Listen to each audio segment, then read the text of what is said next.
All right, now we read the second reading from Romans chapter 5, verses 12 through 19. It is possible that the parish could decide to do a shorter version, which is just cutting out a few verses.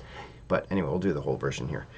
Brothers and sisters, through one man sin entered the world, and through sin death, and thus death came to all men inasmuch as all sinned. For up to the time of the law, sin was in the world, though sin is not accounted when there is no law. But death reigned from Adam to Moses, even over those who did not sin after the pattern of the trespass of Adam, who is the type of the one who was to come. But the gift is not like the transgression. For if by the transgression of the one the many died, how much more did the grace of God and the gracious gift of the one man Jesus Christ overflow for the many? And the gift is not like the result of the one who sinned, for after one sin there was the judgment that brought condemnation. But the gift, after many transgressions, brought acquittal. For if by the transgression of the one death came to reign through that one, how much more will those who receive the abundance of grace and the gift of justification come to reign in life through the one Jesus Christ? In conclusion, just as through one transgression condemnation came upon all, so through one righteous act acquittal and life came to all. For just as through the disobedience of the one man the many were made sinners, so through the obedience of the one the many will be made righteous.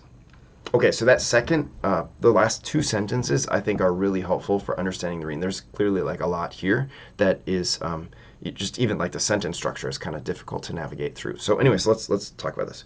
Okay, so through one man sin entered the world. So what is that word? So the Greek word for sin is hamartia, which means literally to miss the mark.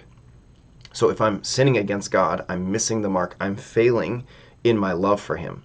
And if I sin against my neighbor, if I'm missing the mark against my neighbor, I'm failing in my love for neighbors. So that's what he says. So through one man, all of that, missing the mark, entered into the world. So who's that one man? Adam. Adam is that one man. Remember the word man in Hebrew is Adam. So through that one Adam, sin entered the world, and through sin, death. Thus, death came to all men, inasmuch as all sinned.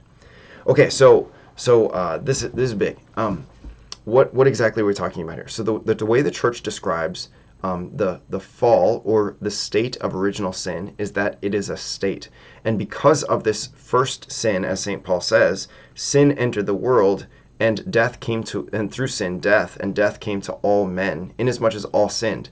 But you look at this and it's like, well, hold on a minute. When Adam and Eve had their first child, that child didn't sin right away. Just like any person, when any couple has a child, that babies can't really sin. And so, like, what's the deal there? And the way, again, the church speaks of this is that people are born into a state of sin, even though they have not yet committed sin. And he says this, for up to the time of the law, sin was in the world, though sin is not accounted when there is no law. But death reigned from Adam to Moses, even over those who did not sin after the pattern of the trespass of Adam. So in other words, he's saying, like, look, we know that not everyone committed the same sin. In fact, only that first couple committed that sin of eating from the tree that they shouldn't have eaten from. Because after this, they were kicked out of the paradise, kicked out of the garden. So Paul is not saying by any means that all of us walk up to this tree of knowledge of good and evil and eat from it, even though we know that we shouldn't. We don't follow after the pattern of sin, but nonetheless, we still encounter the consequences of sin, which is that we inherit that trait, just like I might have inherited, my brown hair or my height from my parents. I also inherit a spiritual trait from my parents, who inherited it from their parents, who inherited it all the way back to our first parents. And that spiritual trait is a state of sin, which is tragic. And Paul points to the reality of death as the ultimate signifying factor that proves what he's talking about is true. Up to the time of the law, sin was in the world, even though sin is not accounted when there's no law. So there was no law yet. The law came through Moses.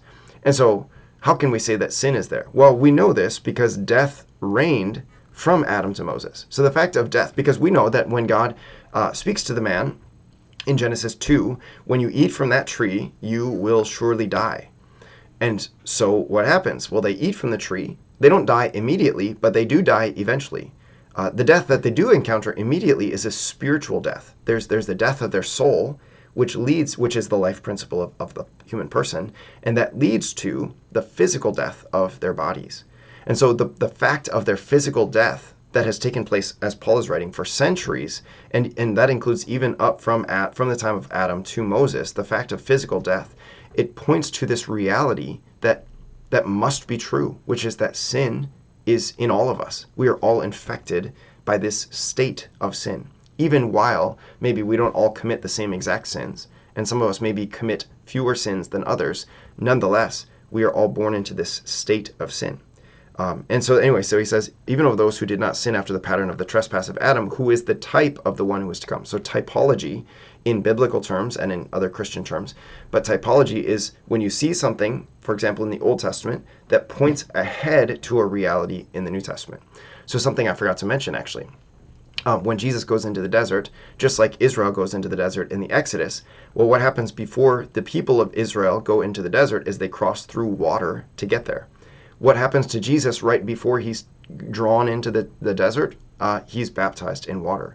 So the passing through water of the people of Israel and then their time of testing in the desert before entering into the promised land, it is a type of pointing to Jesus, who at the time of his baptism is then brought into the desert for a time of testing.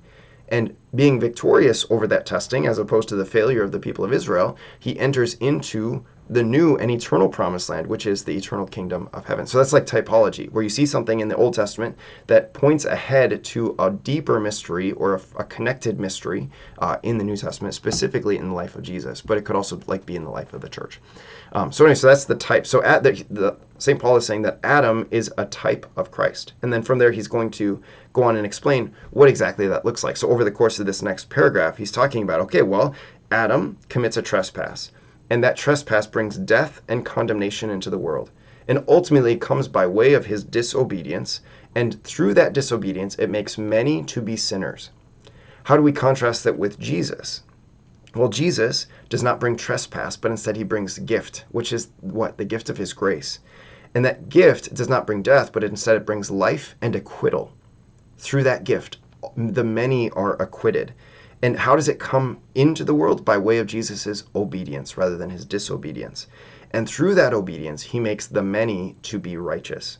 So that's ultimately what that entire paragraph is all about, is that through the one man, we were all brought into this state of condemnation, into this state of disobedience, into death. We were all brought into, we were made sinners. But now through the new Adam, which is Christ, so Adam was a type of Christ, and now Christ is like the new and improved version, the new and perfect version of Adam. What happens? It is through his obedience that we are brought a gift, we are brought life, we are brought acquittal, and we are made righteous by the power of his grace. So that's ultimately what we're talking about. This second reading actually acts as a really great bridge between the first reading and the gospel, where in the first reading we see it playing out. We see the temptation. We see the failure of the man and the woman and the shame that they experience. And then over on the other end of the spectrum in the gospel, we see Jesus going to do battle, and he is victorious by way of his obedience and his humility in relying on the grace and the word of God. And that brings not shame, but it actually brings victory. It brings the comfort of the angels who come to his aid and minister to him. And so St. Paul says, this is exactly it. This is exactly what's going on. This one over here with Adam and Eve brought into your life a bunch of misery. Whereas what happens over here with Christ brings into your life a bunch of grace and an incredible gift of his life. So good. So really, that's what Lent is for, is for us to move from one end of the spectrum to the other, if we're not already living in this spectrum of being in Christ. Is we want to put off the old man, we want to put off the old Adam that is within us, this trait that we all inherit, and by the grace of God, we want to put on Christ. And what happens in between, of course, is our baptism. That when we are baptized, we are transferred from this family of disorder and chaos into the family of God, where now we get to live with Christ and share in the abundant life that he comes to offer. So good. The first Sunday of Lent, what a great gift that we have as we enter this beautiful season. Hard, challenging perhaps, but nonetheless really beautiful and life-giving if we fully embrace it.